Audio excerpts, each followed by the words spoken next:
Yo, what's going on, everyone? It's your boy Ben, and today I'm back with another banger of a video. Here I am, basically giving you guys an NBA review. I know it's been a minute, but honestly, I do want to kind of take in part with these videos. Basically, maybe a 3 to 4 day period before I upload one, maybe a 3 to 4 day period before I upload another. You know what I mean?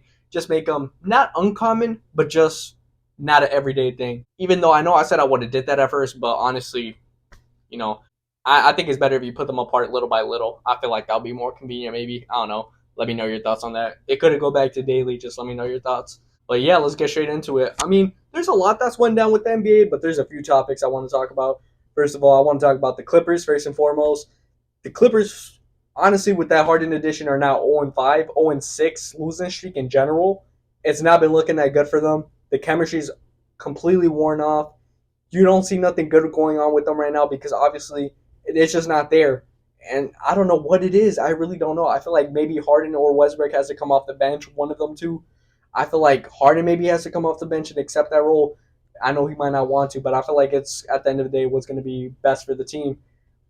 It's just a tough situation. That I don't want to talk about it that much because I feel like that itself could be a separate video I want to save for maybe sometime later this week, depending. You know, I don't know. I kind of have some other videos planned out. Honestly, I did want to focus on that video as well because it's looking pretty tough in LA right now for the Clippers. Next LA team, I want to talk about the Lakers. It looks like they've kind of little by little started figuring things out. Cam Reddish has gained a lot of momentum. They look like they're fully intact or becoming fully intact little by little. LeBron has lessened his load when it came to offense. You know, 80 as well. I know they blew out the Grizzlies today. I didn't watch all that game, only half of it because I already knew it would have been wraps. The Grizzlies are another story that obviously is a negative story. I know John Morant is just looking at himself at home, just probably like, fuck, shit is tough. I'm not gonna lie, and it is. It's tough for the Grizzlies, but the Lakers are in a positive trend in a positive direction in general. Another Western Conference team I want to talk about is the Golden State Warriors. They've been going through a rough skid recently, a bad losing streak. I think they're in a 5 or 6 game losing streak. I'm not sure, but I know that Curry's been doing basically everything, and Clay and Draymond, especially Wiggins, has been non-existent offensively. I don't know. It's just tough for Golden State. I feel like Curry. I know it's going to be hard for him to do this, but I feel like he should request a trade, even though I know it's damn near not possible at all. I mean, it's possible, but I feel like for Curry, it's not going to be possible at all. I just feel like he wouldn't do it, and that's cool. Like I respect that, but in general, I feel like it's tough. It's tough for the Warriors to actually make a playoff run, a deep playoff run, let alone with how their group is performing. I feel like Clay obviously won't be a Warrior next year. If he is, that's just like Odia in my opinion, but it is what it is. Draymond Green over there choking out Rudy Gobert today, and Klay Thompson. It is his jersey ripped. It's just looked like a little bit of a shit week slash shit skid for the Warriors. It's been a really tough skid overall. Chris Paul has been doing as best as he can off the bench. I mean, you can't really expect a lot from Chris Paul at this point in his career, but it is what it is. Like I said, Next team I do next team I want to talk about is the Celtics. The Celtics look really good. Jason Tatum looks really good, as well as the 76ers. I know they lost today against the Pacers. Tyrese Halliburton putting up crazy numbers. I know I just went a lot everywhere with Celtics, Pacers, and 76ers. But overall, the East right now with the Celtics and the 76ers, they look like the top dogs. Milwaukee, they feel like they're barely building that chemistry. Damian Lillard hasn't started off the season good at all. I don't know what's going on there. I feel like he'll fix it eventually, obviously.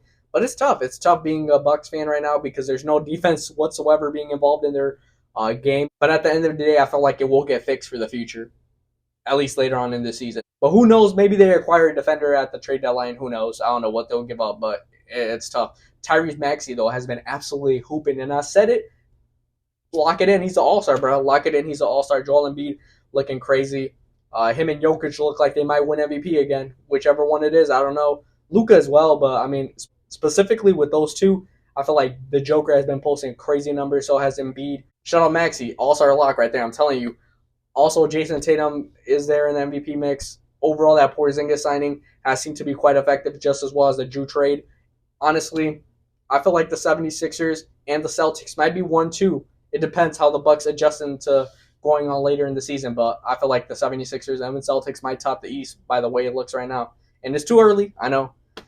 Next team I do want to talk about is the Bulls, though, because they seem like they're finally going to implode the team. DeMar, I don't know if he's going to be gone, but I know Levine's going to be gone. I don't know where he might be. Maybe a Laker, maybe a 76er, maybe a Knick. Who knows? I feel like Levine's not going to be in that team for the rest of this season after the trade deadline. Maybe before the trade deadline. Who knows? But I feel like maybe DeMar or Vooch, one of them will stay, but I hope, honestly, they implode the whole team. I feel like it's at that point in time where they have to consider that being the one option, the main option. And it just has to be done for the greater good of the team, for the greater good of the organization, for the greater good of the fans, because I feel like they want that blow up to happen. I know Kenny wants it to happen. Obviously, I watch Kenny Farrell a lot on YouTube. Great YouTuber, king of the fourth quarter, as you know him. But he obviously wants that implosion to occur quicker than that. So at the end of the day, I feel like overall that's what a lot of Bulls fans mainly think is the positive approach to their future. Next team I do want to talk about a little bit is the Hornets. I know LaMelo hadn't been playing good last time I did the NBA review, but he's actually picked it up and played really good. They lost today against the Heat. The Heat looked pretty decent. Jimmy Butler played really well. I think he had like 32.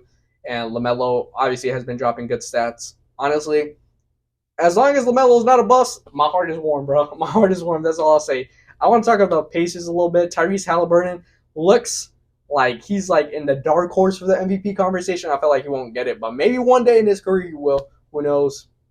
Pacers look good though, 4 or 5th seed. I feel like I predicted that right. I know I had them in as a play-in team, but I feel like there might be a 6 seed or a 5 seed or a 4 seed, depending how the Knicks adjust in the regular season. I mean, the Knicks have like shown that they're a good team, and obviously they are a good team, but who knows when they face against like the Celtics, the 76ers, if they could compete really, and it could be like a battle, you know what I mean? At the end of the day, it's just something we'll have to see as the season adjusts. Another team I did want to talk about, obviously, is the Timberwolves. The Timberwolves look really good. Anthony Edwards looked like he's been in his bag. Karl Anthony Towns and Rudy Gobert. Maybe they just need a full season of all of them healthy to actually play really good. I feel like they need to trade for one more piece, and I'm not going to lie. Call it right here. Maybe lock this in. Who knows? You might want to do that. I might want to do that. I will probably do that. The Timberwolves could be a real contender in the West. Like, I'm talking about 3rd seed, 4th seed type shit. I know Lorden had him as a playing team, but I really think that this is the year the Timberwolves have the better chance of going all out. Maybe on like the next 2 years they might have a better chance. But when it comes to like past tense to right now, I feel like this is a good chance for the Timberwolves to go crazy. I feel like Anthony Edwards, he's him, bro. He's him. He's gonna be top 10 real quick, bro. Real quick. Just wait for that.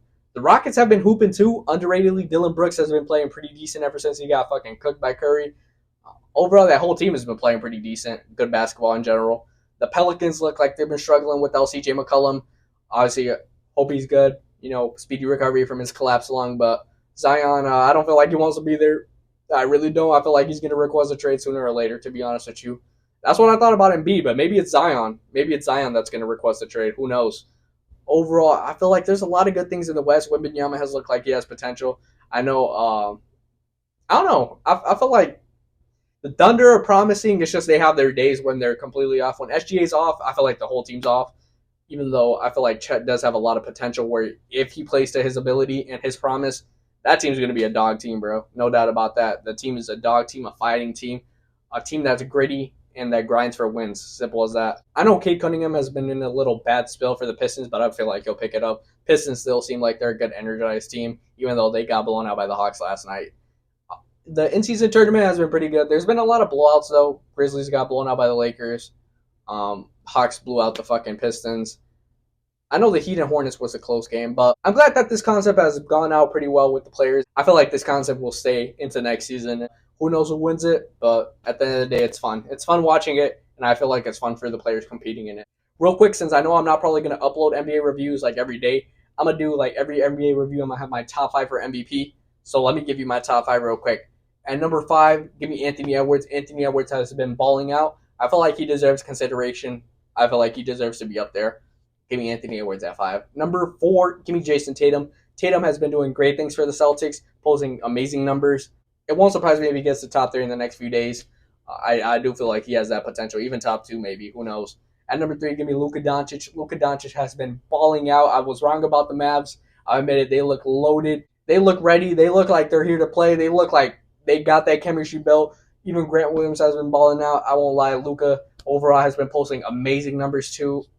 I wouldn't be surprised if the Mavericks finish top 3, I wouldn't be surprised if he wins the MVP, to be honest, wins his first. But give me Luka at 3. At number 2, give me Joel Embiid. I feel like Joel Embiid has also been posting crazy numbers ever since. I feel like Harden left and got traded, obviously, and I feel like it gave him fuel, like him talking bad about the 76ers, him saying he was the system and shit like that. I feel like that got in Embiid's head and said, this is the type of ball we play right here in Philly. At number 1, Nikola Jokic. What can I say? With Jamal Murray out, I feel like he's going to stay at one in this list for the next few months, if not the whole season, to be honest. I feel like this Jokic for MVP is going to be a lock. Count me on that. But yeah, that's pretty much it, guys. I hope you guys enjoyed this video. Before I go, guys, I forgot to mention my boy Isaac's about to hit 50 followers on Twitch. His name is LF Flacco. I hope you guys are able to follow him if possible. Get him to 50 followers, if not more. I would really appreciate that. He's very much been a top supporter of this channel. Continues to be till this day. I really would appreciate if you guys drop a follow on his Twitch. But other than that, I appreciate you guys for watching. See you guys on the Flippity Flip, boys.